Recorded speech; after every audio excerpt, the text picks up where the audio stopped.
Hi guys! Tara samahan niyo kami tikman itong na-discover namin na Mexican food sa kalye na sobrang patok na patok at talagang pinipilahan pa ng mga estudyante dito. Dito lang to sa may Ay de los Reyes Street Corner, Adelina Street, Sampaloc, Manila. Ito yung Antojitos Tacos na nagbebenta ng street-style Mexican food at 1 year na nga daw sila nag-ooperate dito at nakatatlong branch na rin sila. Yung isang pwesto daw nila sa may Santol Santa Mesa at yung isa sa may Teresa PUP. At ito ginagawa na nila yung burrito na in-order natin. 95 pesos lang ang isang order ng burrito sa kanila para sa dami ng nilalagay nila. Super sulit na nito. Ang mahal kaya ng mga bilihin ngayon. Nagulat nga ako sa dami ng nilalagay nila. Akala ko hindi na masasarado yung burrito. Then itong in-order naman natin na soft taco yung ginagawa nila. Same lang din yung ingredients na nilalagay nila dito. Ang kinaibahan lang yung burrito may kasamang rice pa. Kaya tara, huwag na natin patagalin. I-try na natin. Ito yung soft taco nila. 35 ang isa. O, tingnan mo sobrang generous. Yan, sobrang siksik.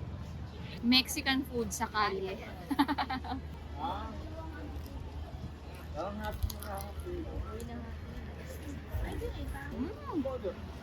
Para ba?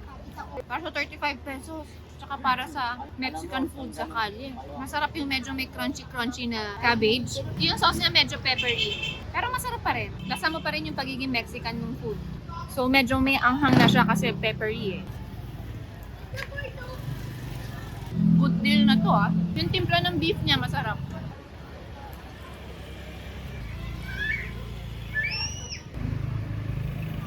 Beef burrito. 95. Pero parang pwedeng pandalawang tao eh. Oo, pwede pang dalawa. Dami eh. Bigat eh.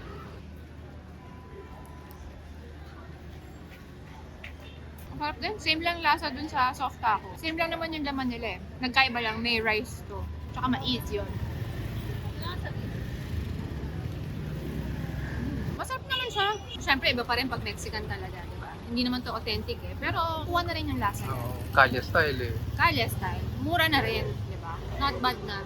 Importante, busog. Tama. Tsaka ang daming bumibili.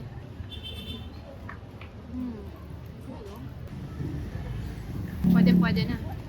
So yun lang guys, sana natakam ko kayo sa video natin for today at kung nagustuhan nyo, paki-like na lang and don't forget to share this to your friends. Thank you for watching! Bye! Mwah!